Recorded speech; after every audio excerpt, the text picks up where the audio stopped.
Bonjour à toutes et à tous.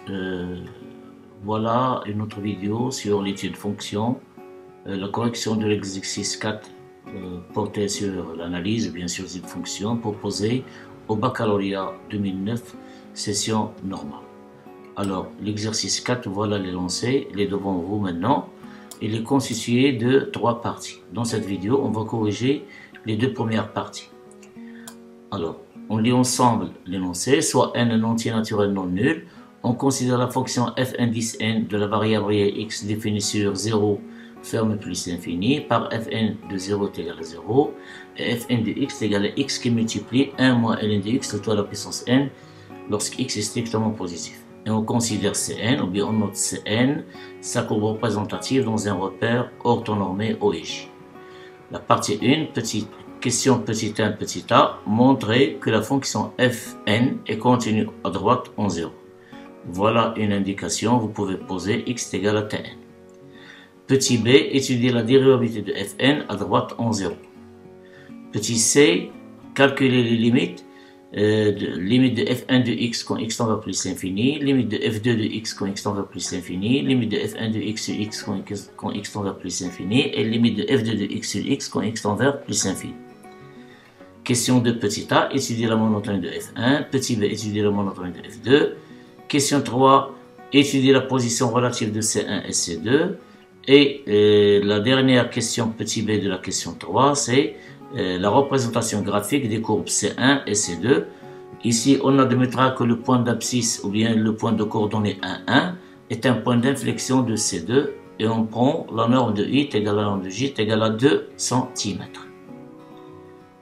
La partie 2, on considère la fonction grand F définie sur moins l'infini 0, fermé en 0, par grand F de x égale l'intégrale de E de x à 1 f1 de t sur 1 plus t carré dt.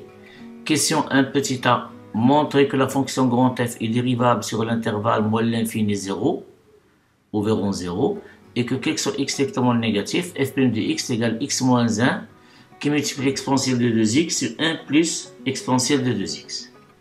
Petit b, on déduire le sens de variation de f sur l'intervalle moins l'infini 0 fermé en 0.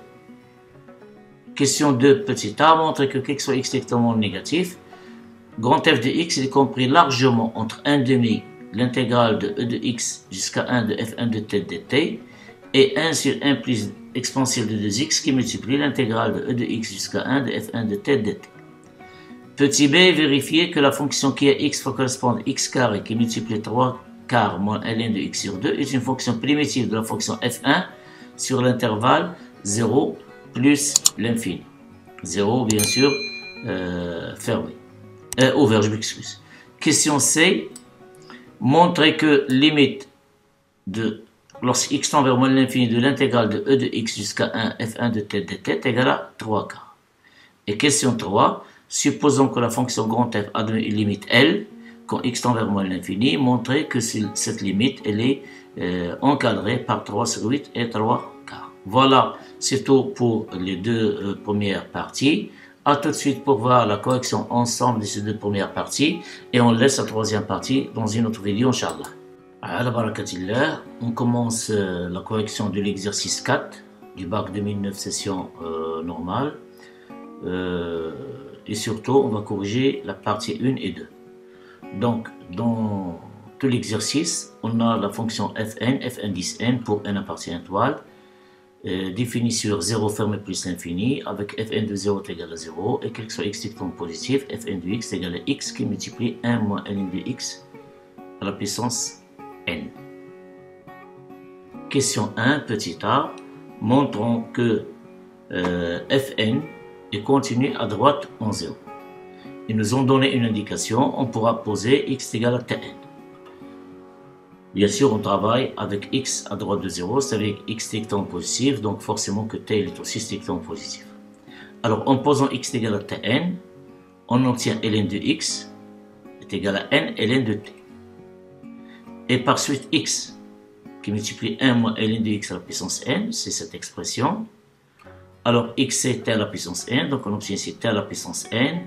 Et ici, entre parenthèses à la puissance n, donc on va faire entrer t à l'intérieur. Donc on obtient t, facteur de 1 moins Or, ln de x, c'est n ln de t. Donc, on a remplacé ln de x par n ln de t. Donc, c'est t facteur de 1 moins n ln de t, le tout à la puissance n. Puis, on a multiplié t par ces deux membres qui sont à l'intérieur des parenthèses. Donc, on obtient c'est t moins nt ln de t. Donc, on obtient l'expression finale, c'est t moins nt ln de t, le tout à la puissance n. Et quand x tend vers 0 plus, nous, on cherche à calculer la limite de fn de x quand x tend vers 0 plus. Donc, quand x tend vers 0 plus, forcément que t tend aussi vers 0 plus. Donc, limite de x qui multiplie 1 moins ln de x, le tout à la puissance n quand x tend vers 0 plus, en utilisant ce changement de variable adéquat, on obtient ln, limite de, lorsque t tend vers 0 plus. Or, cette expression, c'est déjà vu ici, c'est t moins nt ln de t, le tout à la puissance n. Alors, cette limite, elle vaut 0. Pourquoi? Parce que on a limite de t quand t tend vers 0 plus, c'est 0. Et limite de t ln de t quand t tend vers 0 plus, c'est 0. Multiplié par un entier naturel non nul, il reste toujours 0. Donc, limite ces deux termes ici, c'est 0. Alors, L vers la puissance n, c'est toujours 0. Donc, on obtient 0. Et par suite, on conclut que limite de fn de x quand x tend vers 0 plus qui est égal à 0, elle est aussi égale à fn de 0. Ce qui montre que fn est continu à droite en 0. Pour la question petit b, étudions la dérivabilité de fn à droite en 0. Alors pour cela, pour un x, pour n'importe quel x qui est strictement positif, on cherche à expliciter ce taux fn de x moins fn de 0 sur x moins 0. Alors, puisque fn de 0 c'est 0, et fn de x c'est x qui multiplie 1 moins ln de x à la puissance n, en divisant par x, il reste cette quantité, c'est 1 moins ln de x à la puissance n. Nous, on cherche la limite de ce taux lorsque x tend vers 0 plus. Alors, on a la limite de ln de x. Quand x tend vers 0 plus, c'est moins l'infini. Avec le signe moins, il devient plus l'infini. On lui ajoute 1, c'est plus l'infini. Donc, limite de 1 moins ln de x quand x tend vers 0 plus, c'est plus l'infini. Elle va à la puissance n, elle reste toujours plus l'infini. Donc, limite de fn de x moins fn de 0 sur x moins 0 quand x tend vers 0 plus est égal à plus l'infini. Et cela se traduit par le fait que notre fonction fn n'est pas dérivable à droite en 0. Même si on veut interpréter graphiquement ce résultat, on déduit que la courbe de fn, c'est-à-dire Cn, admet au voisinage du point 0, 0, une demi-tangente dirigée vers le haut. Une demi-tangente dirigée vers le haut. Donc c'est simple information, on doit la retenir lorsqu'on va construire les courbes demandées dans les questions qui suivent.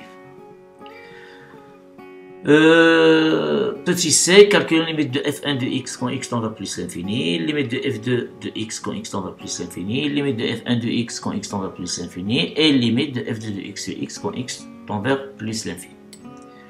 Donc voilà, on a le premier point, la première limite, limite de f1 de x quand x tend vers plus l'infini, c'est la limite de x qui multiplie 1 moins ln de x, c'est l'expression de fn de x quand x tend vers plus l'infini.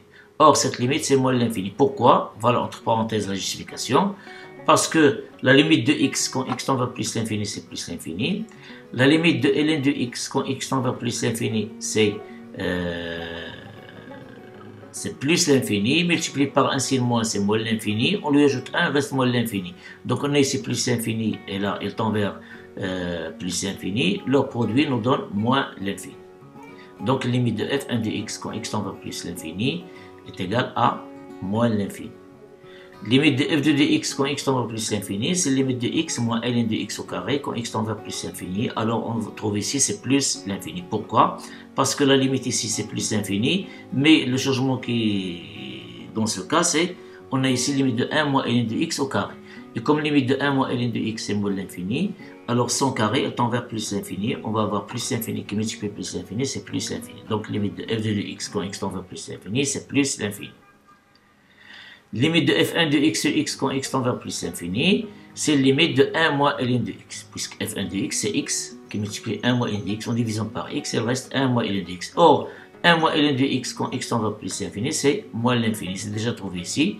Et par suite, limite de f1 de x quand x tend vers plus l'infini, c'est f1 de x sur x quand x tend vers plus l'infini, c'est moins l'infini. Et idem pour limite de f2 de x sur x, en simplifiant par x, il reste limite de 1 moins ln de x au carré quand x tend plus l'infini, qui est égal à plus l'infini. Alors à partir de ces limites, même si ce n'est pas demandé, je peux construire une information. C'est qu'au voisinage de plus l'infini, pour les courbes C1 et C2, il y a des branches paraboliques dirigées vers l'axe des ordonnées. Je dois retenir cette information lors de la construction des courbes. Question 2 petit a, étudions les variations, bien la monotonie de F1. Alors, on a notre fonction F1, c'est que x correspond à x1 qui multiplie 1 moins ln de x, et les dérivables sur 0 plus l'infini, comme produit de deux fonctions dérivables sur 0 plus l'infini. La première, c'est kx correspond à x, la deuxième, kx correspond à 1 moins ln de x.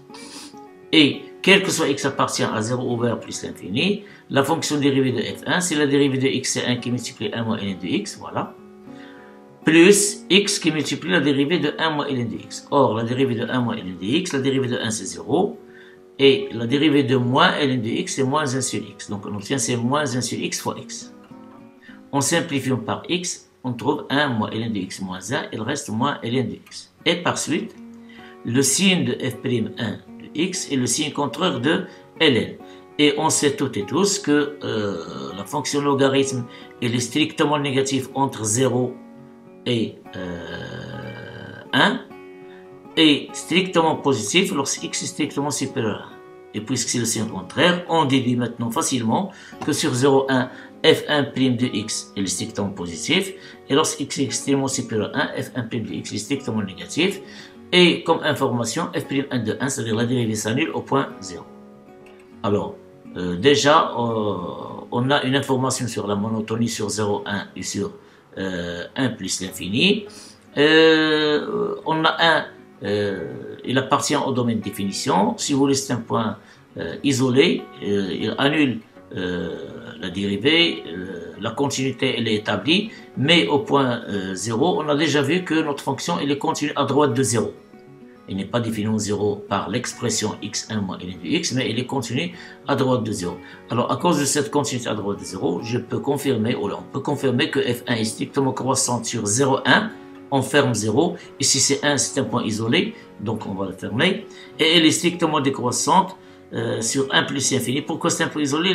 C'est un point de nullité de f'. C'est un seul point, il est isolé. Donc, il ne va pas changer la monotonie de notre fonction f1. Pour la question petit b, étudions la monotonie de f2. Alors de la même manière, on a f2, la fonction qui est x correspond à x qui multiplie 1 moins ln de x au carré, et les dérivables sur 0 plus 2 comme produit de deux fonctions dérivables sur 0 over plus l'infini. La première c'est la fonction qui est x correspond à x, et la deuxième c'est qui est x correspond à 1 moins ln de x. Ces deux fonctions sont dérivables sur 0 over plus l'infini, donc leur produit aussi. Et par suite, quel que soit x étant positif, la fonction dérivée première de f2, elle est donnée par, on dérive tout d'abord x c'est 1 qui multiplie 1 moins ln de x tout au carré, plus le x qui multiplie la dérivée de 1 moins ln de x au carré. Or, la dérivée de 1 moins ln de x au carré c'est 2, multiplié par la dérivée de 1 moins ln de x c'est moins 1 sur x, donc c'est moins 2 sur x fois x, qui multiplie 1 moins ln de x à la puissance de moins 1, c'est 1 moins ln de x. Alors, on simplifie aussi par x, il reste 2, et on factorise par 1 moins ln de x. On obtient 1 moins ln de x, facteur de 1 moins ln de x, moins 2. Or, 1 moins ln de x moins 2, c'est moins 1 moins ln de x. On va faire sortir moins 1 en dehors, on obtient moins qui multiplie 1 moins ln de x, qui multiplie 1 plus ln de x. Alors, on cherche tout d'abord les points de nullité de f' de x. Alors, notre fonction dérivée première s'annule si seulement si l'un de ces vecteurs est nul, c'est-à-dire 1 moins ln de x égale à 0 ou 1 plus ln de x égale à 0, ce qui est équivalent à x égale à e ou bien au x égale à e moins 1. Donc notre fonction s'annule en ces deux points. Alors ces deux points sont des points critiques. Il va partager le domaine de définition dans lequel on va étudier bien sûr le signe. Il s'annule en ces deux points. Alors remarquons ici, contexte f' de x est strictement positif. Il est strictement positif si seulement si ce produit, celui-là, est strictement négatif. Ici on a un signe moins. Et ce produit, il est strictement négatif si seulement si les deux facteurs ici sont de signes contraires. C'est-à-dire 1 moins ln de x strictement négatif et 1 plus ln de x strictement positif, ou 1 moins ln de x strictement positif et 1 plus ln de x strictement négatif. Or, 1 moins ln, toujours en respectant les équivalences, 1 moins ln de x strictement négatif, ça veut dire ln de x est inférieur à ln de x est strictement supérieur à 1, ça veut dire x est strictement supérieur à a. Et ln de x plus 1 strictement positif, ça veut dire ln de x strictement supérieur à moins 1, c'est équivalent à dire que x est strictement supérieur à moins 1. Donc pour cette proposition, la conjonction ici, c'est x strictement supérieur à x strictement supérieur à moins 1. Ou, même chose ici, on va avoir ln de x inférieur strictement à 1, c'est équivalent x compris entre 0 et a. Et ln de x inférieur à moins 1, ça veut dire x est compris strictement entre 0 et moins 1.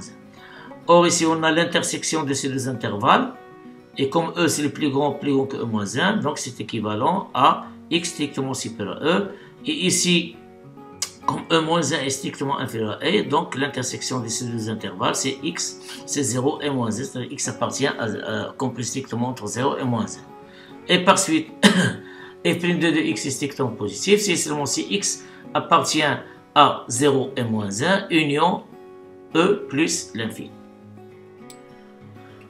D'où, pour déterminer donc quel ensemble f'2 strictement négatif, c'est le complémentaire. Regardez ici la négation de cette proposition, c'est f'2, il est inférieur ou égal à 0. Il est équivalent à x n'appartient pas à cet intervalle, à cette réunion des intervalles, pardon. Ça veut dire x appartient à m-1 et le complémentaire, mais il doit être fermé ici. Or, la fermeture, elle devient ouverte puisqu'on a ici pris uniquement strictement négatif, puisque égal à 0, c'est déjà trouvé, c'est en a et m-1. Alors, comme f2 continue à droite en 0, comme on l'a remarqué dans la monotone de f1, on conclut que f2, elle est strictement croissante ici, la réunion de 0 fermée e-1 union e plus l'infini. Même on peut ici fermer m-1 et m-1, on peut fermer, ce sont des points isolés comme j'ai dit tout à l'heure. Et strictement décroissante à l'intérieur, c'est-à-dire m-1 et. La troisième question petit a, étudions la position relative de C2 et C1, le C1 et C2. Bien sûr, on travaille dans le domaine de définition qui est 0 plus l'infini, au point 0 c'est 0, c'est déjà vu. Alors on va étudier le signe de cette différence. Et on va conclure. Tout d'abord, on a f2 de x moins f1 de x. On va expliciter cette différence. C'est x qui multiplie 1 moins ln de x au carré, moins x qui multiplie 1 moins ln de x, qui est égal à x qui multiplie 1 moins ln de x en factorisant par x moins ln de x. Facteur de quoi? De 1 moins ln de x moins 1. Alors 1 moins 1 c'est 0, il reste moins ln de x. On va faire sortir moins en dehors. Donc on obtient moins x ln de x qui multiplie 1 moins ln de x. Et par suite, f2 de x moins f1 de x est nul, sur 0 ouvert plus l'infini, si seulement c'est ln de x égale à 0, 1 moins ln de x égale à 0. Pour x égale à 0, c'est un cas particulier, c'est déjà, on a f2 de 0 moins f1 de 0 est égal à 0. Donc c'est déjà fait. Donc, la différence est nulle si seulement c'est ln de x égale à 0, ou 1 moins ln de x égale à 0, c'est-à-dire x égale à 1, ou x égale à 1. D'où sur 0,1, union en plus l'infini, le signe ici de la différence est strictement positif. Pourquoi? Regardons de plus près sur 0,1.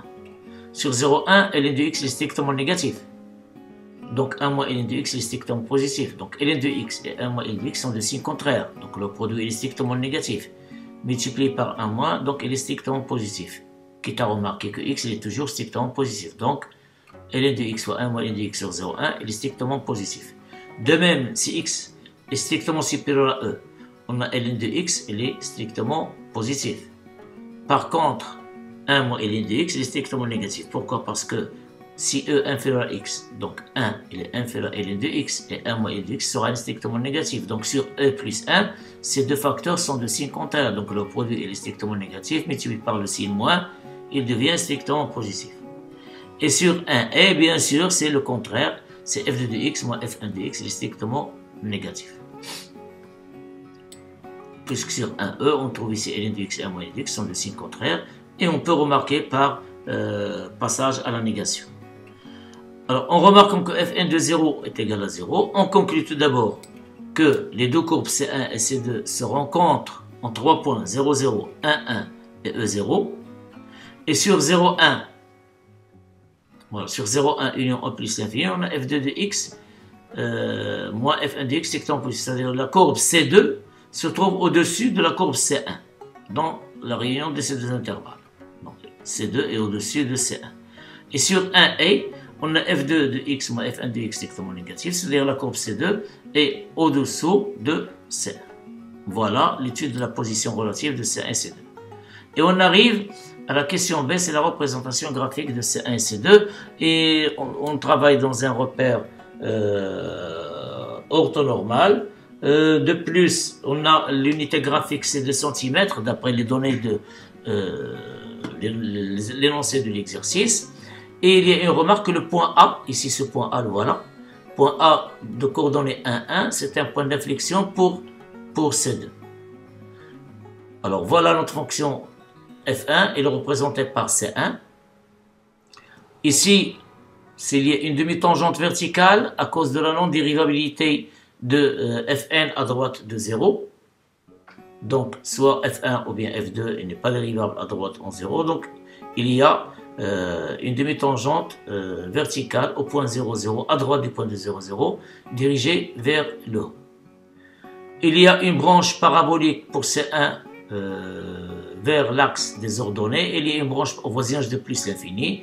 Il y a une branche parabolique de C2 aussi vers l'axe des ordonnées. On a trouvé que la limite de f2 de x sur x quand x tend vers plus l'infini, c'est plus l'infini. Par contre, on a trouvé que la limite de f1 de x sur x quand x tend vers plus l'infini, c'est moins l'infini. Alors voilà, entre 0 et 1, union et plus l'infini, la courbe C2 est au-dessus de C1. Et entre 1 et la courbe C1 est au-dessus de C2. Et ici, j'ai dessiné la tangente pour faire apparaître qu'il y a un point d'inflexion pour C2. Et la relation entre la tangente et le point d'inflexion, c'est qu'en ce point, la courbe traverse la tangente. Donc voilà la tangente, elle est dérivable au point d'abscisse 1 et au point 1, donc elle a donné une tangente au point 1, et la tangente ici, la courbe va la traverser. Donc regardez ici, la tangente, elle est au-dessous de la tangente, et sur 1 plus l'infini, elle est au-dessus de cette tangente. Et il est bien clair ici qu'il y a un point d'inflexion. Bien sûr, j'utilise toujours le logiciel GeoGebra pour tracer mes courbes. La partie 2, on considère dans cette partie grand f de x égale somme de e de x jusqu'à 1 f1 de t sur 1 plus t carré dt, défini sur moins l'infini 0 fermé en 0. Question 1 petit a, montrant que f est dérivable sur moins l'infini 0 ouvert en 0 et que soit x strictement négatif, f' de x égale x moins 1 exponentielle de 2x sur 1 plus exponentielle de 2x. Ici, comme je le rappelle, je ne cesse pas de le rappeler chaque fois, c'est une fonction définie par une intégrale. Et j'ai déjà posté il y a une année ou plus une vidéo qui explicite bien, qui traite bien les fonctions définies par une intégrale, même à la formule de la moyenne. Vous pouvez le consulter. Et j'ai traité les trois types de fonctions définies par une intégrale qu'on peut rencontrer dans l'examen du baccalauréat. Donc je vous incite à revoir cette vidéo pour bien tirer bénéfice. Voilà la question 1 petit a, montrant que f est dérivable sur moins l'infini 0 et quel que soit x strictement négatif, f' de x égale x moins 1 qui multiplie exponentielle de 2x, c'est 1 plus exponentielle de 2x. Alors on a, j'ai noté ici les 3 points. La fonction qui est t fait correspondre f1 t sur 1 plus t carré, c'est celle-là. Elle est continue sur 0 plus l'infini. Pourquoi? Parce que f1 est continue sur 0 plus l'infini, fermé en 0. Et la fonction qui est t fait correspondre à 1 plus t carré, c'est-à-dire dénominateur, il est continu et non nul sur 0 plus l'infini. Donc le rapport, elle est continue sur 0 plus l'infini. Donc voilà, ici les intégrales, les domaines changent. Ici, c'est si vous laissez i ou à j. Notre fonction ici, la borne d'intégration, la fonction qui est x correspond à e de x. Elle est dérivable sur R, en particulier sur moins l'infini 0, c'est le domaine où il est demandé l'étude de la dérivabilité de f. Donc elle est dérivable sur moins l'infini 0. Il faut faire attention, c'est un domaine à part d'élèves. Parfois, ils coïncident. Dans des exemples, Mais ici, non. On a la fonction qui est x fois correspondante e de x est dérivable sur moins l'infini 0. Et quel que soit x appartient à moins l'infini 0, on sait que e de x est strictement positif. C'est-à-dire la fonction, elle prend ses valeurs dans 0 ouvert plus l'infini qui est inclus dans ce domaine. Ça veut dire, le but c'est la fonction ici qui est la borne d'intégrale, elle est dérivable sur un intervalle et prend ses valeurs dans l'intervalle de la continuité de la fonction intégrante. Et prend ses valeurs dans 0 ouvert, 0 fermé plus l'infini. De plus, cette borne 1, elle appartient à 0 plus l'infini. 0 plus l'infini ou le domaine de continuité de la fonction intégrante. Donc, puisque ces 3 points sont réalisés, on conclut que notre fonction grand F est dérivable sur moins l'infini 0. Sur moins l'infini 0, c'est celui-là. Et pour tout x strictement négatif, f' de x, c'est quoi? Alors, regardons ici. En général, f' de x, c'est la dérivée de cette fonction, si vous voulez, c'est une constante, multipliée par cette fonction appliquée au point 1, donc c'est 0, moins la dérivée de celle-ci, c'est-à-dire moins e de x, qui multiplie cette fonction appliquée, évaluée au point, à la fonction e de x, bien la valeur e de x. Et voilà, la dérivée de e de x, c'est e de x, avec un signe moins, ici multiplié par f1 de e de x, c'est 1 plus e de x au cas. Alors, il suffit de faire le calcul correctement pour trouver le résultat demandé. Donc, c'est moins e de x, on remplace f1 de x par son expression. C'est e de x qui multiplie 1 moins ln de e de x, c'est f1. Sur 1 plus e de x au carré, c'est e de 2x. Alors, moins e de x fois e de x, c'est moins e de x au carré ou bien moins de e de x, qui multiplie 1 moins ln de e de x, c'est moins x. Sur 1 plus e de x. On multiplie par moins ici, on change l'ordre, on obtient x moins 1, facteur exponentiel de 2x, sur 1 plus exponentiel de 2x, et ça, ce qui est demandé. Donc, quel que soit x strictement négatif, f' de x est égal à x moins 1 qui multiplie exponentiel de 2x sur 1 plus exponentiel de 2x. Question B. Déduisons le sens de variation de f sur moins l'infini 0. Alors, donc, d'après l'expression de f' de x sur moins l'infini 0 ouvert, c'est celle-ci. Alors, ici, on a e de x est strictement positif et 1 plus e de x l'est aussi. Donc, le signe de grand f' de x est celui de x moins 1 sur moins l'infini 0. Or, on sait que x moins 1, il s'annule au point 1. Donc, à gauche de 1, c'est-à-dire de moins l'infini jusqu'à 1, elle est négative. C'est le signe contraire de coefficient de x, c'est moins. Or, notre intervalle sur lequel on travaille, c'est moins l'infini 1. Donc, il est inclus dans moins l'infini 1. Moins l'infini 0 qui est inclus. Donc, sur moins l'infini 0, f' de x, elle est strictement négative. D'où f est strictement décroissante. Sur moins l'infini 0, alors 0 ici, c'est ouvert, on l'a fermé, puisque f elle est définie en 0. Et f de 0, c'est 0. Même il est continu, bien sûr. Question de petit a. Montrant que quel que soit x strictement négatif, grand f de x, il est compris largement entre 1 demi exponentiel de e de x, 1 f1 de t dt, et 1 sur 1 plus 2x, qui multiplie l'intégrale de e de x sur 1 f1 de t dt. Alors, notre variable d'intégration, c'est t.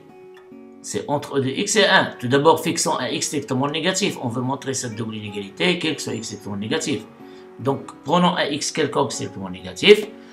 Qu'est-ce qu'on sait pour t, la variable d'intégration? Elle varie entre e de x et 1. Donc, t entre e de x et 1 entraîne que je vais élever au carré tout d'abord. C'est e de 2x inférieur à t au carré inférieur à 1. Et j'ajoute 1 aux 3 membres. Donc, on obtient 1 plus exponentielle de 2x inférieur à 1 plus t carré inférieur égal à 2. De plus, on a comme condition complémentaire, c'est que t elle est compris strictement entre 0 et inférieur égal à 1, puisque de x est strictement positif. Maintenant, 1 plus t carré, il est compris entre deux nombres strictement positifs, de même signe, je peux encadrer leurs inverses. Donc 1 sur 1 plus t carré, elle est supérieure ou égale à 1 demi, l'inverse de 2. Ici, il est inférieur ou égal à l'inverse de celle-là, c'est-à-dire 1 sur 1 plus e de x. Et puisque t est strictement compris entre 0 et il est strictement supérieur à 0 et inférieur égal à 1, alors f1 de t est strictement positif. Regardez la courbe. Voilà. Entre 0 et 1, la courbe c'est 1, elle est comment? Elle est strictement positive. Elle s'annule au point 0, mais ici 0, elle est exclue. Maintenant, je vais multiplier les 3 membres de cette double inégalité par f1 qui est strictement positif. C'est pour cela que j'ai ajouté celle-là. Donc implique 1 demi f1 de t, il est inférieur ou égal à f1 de t sur 1 plus t carré, il est inférieur ou égal à f1 de t sur 1 plus e de 2x. Et comme ces trois fonctions de cette double inégalité sont continues en t sur e de x1, alors d'après les propriétés de l'intégrale et ordre, on passe à l'intégrale de ces trois fonctions entre e de x et 1. On obtient somme de e de x à 1 sur 2 f1 de t, il est inférieur ou égal à somme de e de x jusqu'à 1 f1 de t sur 1 plus t carré de t, il est inférieur ou égal à somme de 1 de x sur 1 f1 de t sur 1 plus e de x de t. Alors ici, d'après les propriétés de la bilinéarité de l'intégrale, on va faire sortir cette constante qui est 1 demi, c'est 1 demi, somme de e de x à 1 f1 de tt, et cette expression n'est que grand f de x, qui est inférieur ou égal, alors ici 1 sur 1 plus e de x, il ne dépend pas, c'est une constante par rapport à t, donc on va la faire sortir, c'est 1 sur 1 plus exponentielle de x, qui multiplie exponentielle de x, e de x jusqu'à 1 f1 de t dt, et voilà ce qui est demandé. Ce résultat, il est vrai qu'il soit strictement négatif. La voici, et voilà notre réponse sur la question. Petit b. Vérifions que la fonction qui est x correspond à x carré qui multiplie 3 quarts moins ln de x de 2 moins ln de x sur 2 est une fonction primitive de f1 sur 0 plus infini. Tout d'abord, il faut s'assurer que cette fonction elle est dérivable, donc j'ai noté cette fonction par u. On a la fonction u qui est x correspond à x carré qui multiplie 3 quarts moins ln de x sur 2, elle est dérivable sur 0 plus infini comme produit de deux fonctions dérivables sur 0 ouvert plus l'infini. X carré, il est dérivable sur 0 plus l'infini, polynôme. Et 3 quarts moins ln de x sur 2, c'est une fonction aussi dérivable sur 0 ouvert plus l'infini. Donc le produit, il reste toujours dérivable sur 0 plus l'infini. Et l'expression dérivée de u, u' de x, c'est la dérivée de x carré, c'est 2x qui multiplie 3 quarts moins ln de x sur 2, plus x carré qui multiplie la dérivée de celle-là. Or, la dérivée de cette fonction, la dérivée de 3 quarts, c'est 0. Moins ln de x sur 2, admet pour dérivée, moins x sur 2. Donc, c'est x carré, moins 1 sur 2x. Donc, c'est x carré qui multiplie moins 1 sur 2x. En factorisant ici, ou bien en développant, pardon, je m'excuse, donc c'est 2x qui multiplie 3 quarts, c'est 3 demi-x. Moins x ln de x en simplifiant par 2. Et ici, on obtient moins x carré qui multiplie 1 sur 2x, c'est moins x sur 2. Qui nous donne 3 demi-x moins x sur 2, c'est 2 sur 2x, c'est x, moins x ln de x, et cette expression, ce n'est que f1 de x. D'où on a bien u est dérivable, et sa fonction dérivée, c'est f1. Et par suite, on conclut que cette fonction est une fonction primitive de f1 sur 0 plus l'infini. Question petit c, montrons que limite de quand x tend vers moins l'infini de l'intégrale e de x1 f1 de t dt est égale à 3 quarts. Tout d'abord, calculons cette intégrale, puisqu'ils nous ont donné ici une primitive de f1. Donc, somme de e de x à 1 f1 de dt est égale, une fonction primitive de f1, c'est celle-là. Donc, c'est t carré qui multiplie 3 quarts moins ln de t sur 2, évalué entre 1 et e de x. Pour 1, on obtient ici 1 qui multiplie 3 quarts, ln de 1 c'est 0, elle reste 3 quarts. Moins, pour e de x, donc c'est e de x au carré, c'est e de 2x, qui multiplie 3 quarts moins ln de e de x sur 2. Donc c'est 3 quarts, moins exponentielle de 2x, qui multiplie 3 quarts, ln de e de x c'est x, moins x sur 2. Donc on obtient c'est moins e de 2x, qui multiplie 3 quarts, donc c'est moins 3 quarts e de 2x. Puis moins e de 2x, qui multiplie moins x sur 2, donc c'est plus x, e de 2x sur 2, donc c'est 1 demi x e de 2x, plus 3 quarts. Nous, on cherche la limite. Donc, la limite de cette intégrale quand x tend vers moins l'infini, c'est la limite de cette expression quand x tend vers moins l'infini. Commençons à calculer les deux limites de ces deux fonctions. Et puisque la limite de e de 2x quand x tend vers moins l'infini, lorsqu'on change de x, on pose 2x est égal à grand x. Voilà. Quand x tend vers moins l'infini, grand x tend vers moins l'infini. On obtient c'est la limite de e de x quand de grand x quand grand x tend vers moins l'infini, c'est 0, c'est limite usuelle. Idem pour limite de multiplié par moins 3 quarts, c'est 0 aussi. Limite de x e de x. Alors, limite de x e de x, c'est limite de 1 demi qui multiplie 2x, qui multiplie exponentielle de 2x. En posant toujours grand x égale à 2x, on obtient c'est limite de 1 demi grand x e de x quand x tend vers moins l'infini. Or, limite de grand x, e de grand x quand x tend vers moins l'infini, c'est 0. Si limite usuelle multipliée par 1,5, c'est 0. Et par suite, on a ici la limite c'est 0, la limite c'est 0, elle reste la limite de 3 quarts. Donc la limite de cette quantité toute entière quand x tend vers moins l'infini, c'est 3 quarts, qui est aussi la limite de l'intégrale e de x jusqu'à 1 f1 de t dt. Donc limite de l'intégrale e de x à 1 f1 de t est égale à 3 quarts. La dernière question dans cette partie, on suppose que f de x admet une limite au voisinage de moins l'infini, qui est égale à L, un nombre réel. On va montrer que cette limite, elle est encadrée entre 3/8 et 3 quarts. Alors pour cela, on va utiliser cet encadrement. Voici. On sait la limite de cette fonction quand x tend vers moins l'infini. Ici c'est 3 quarts. Et ici c'est 3 quarts. Alors il suffit de multiplier par 1,5. La limite de f de x c'est L. Donc qu'est-ce qu'on a?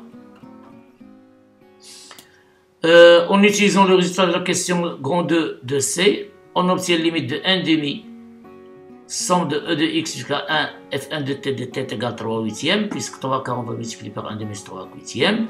Et limite de 1 sur 1 plus 2x somme de e de x 1 f1 de t dt. Alors regardez, j'ai oublié quelque chose. Voilà. Ah oui, pardon, j'ai oublié celle-là. Oh, grave erreur. C'est pour cela il faut bien